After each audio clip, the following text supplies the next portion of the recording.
Hi, my name is Emily, and today I'm here to give you some tips on picking out your next book.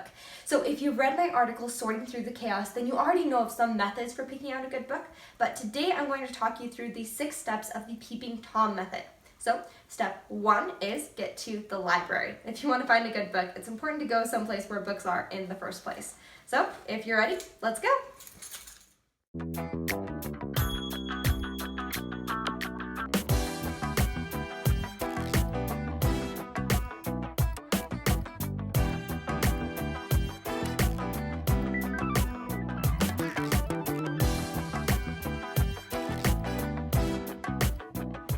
Okay, welcome to the library.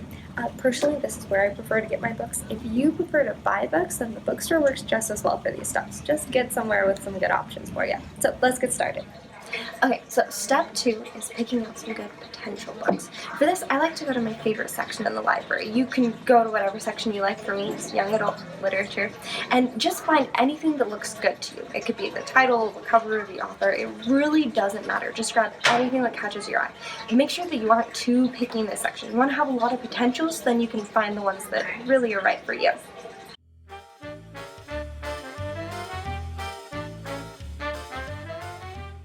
Okay, so personally, I like to get about 5 or 6 books. I've got 6 books here, but really, however many books you pick out in the figuring out your good potentials is completely up to you. You can start with 10 books, you can start with 2 books, really whatever you feel like.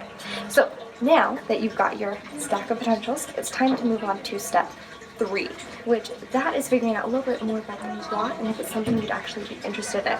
So in order to figure that out, a really useful tool is looking at the blurb on the inside cover and then also whatever it says on the back cover. Sometimes it's just a couple words, other times it'll be like a whole description of the book, kind of what it's about. So some people don't like reading those blurbs. They're worried they'll spoil the book. If you're one of those people, no worries. Just go ahead and skip this stuff. I mean, personally, I found that the blurbs usually don't spoil a lot of the book. They try to be pretty general in those, but it gives me a really good feel of if the book would be something I'm interested in or not. So as you go ahead and read the blurb, go ahead and start off with your general pile and then sort it into piles that you're interested in and books that are a no for you. So that's what I'll do next.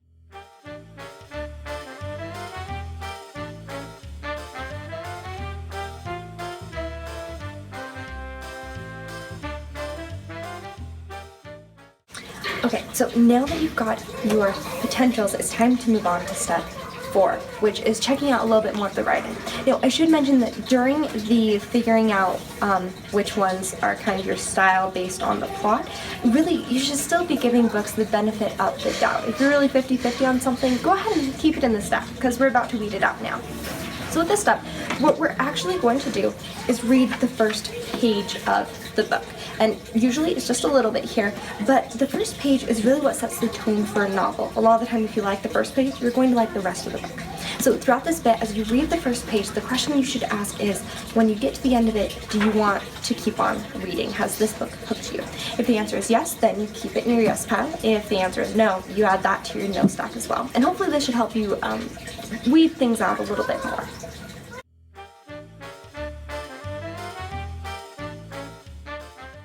Okay, so now that you've done that last step, hopefully you've got 2 or 1 or 2 books that'll be the right book for you. Now, there is of course the chance that you've gone through all of these and you didn't really feel like any of them. If that's the case, no worries. That's what step 5 is for, and that is going back and repeating. The nice thing about this is hopefully you haven't spent too much time on doing any of these steps. So you can just go back to the shelf, grab some more good potentials, and weed them out from there. Now, if you have found some books that you like, then it's time to move on to step 6, which is check out and get reading. If you're at the library, that's pretty easy. Just make sure you've got your library card, go to the check out register, and get what you want. There you have it. Just to review, step 1, get to the library. Step 2, go to your favorite section and pick out some potentials. Step 3, evaluate them based on the inside blurb and whatever it says on the back, and read out those into yes and no piles. Step 4, go ahead and take a look at the first page and the writing that you find there. And then step 5, if you need to repeat. And then finally, step 6, go ahead and take the ones that you found and check out. I honestly use this method on a weekly basis and always find at least 1, if not 2 books that are absolutely perfect for me and that I love. So hopefully it works well for you. Go ahead and comment below with what you think of the Peeping Tom method and what works well for you in picking out books. Thanks for watching. Happy reading!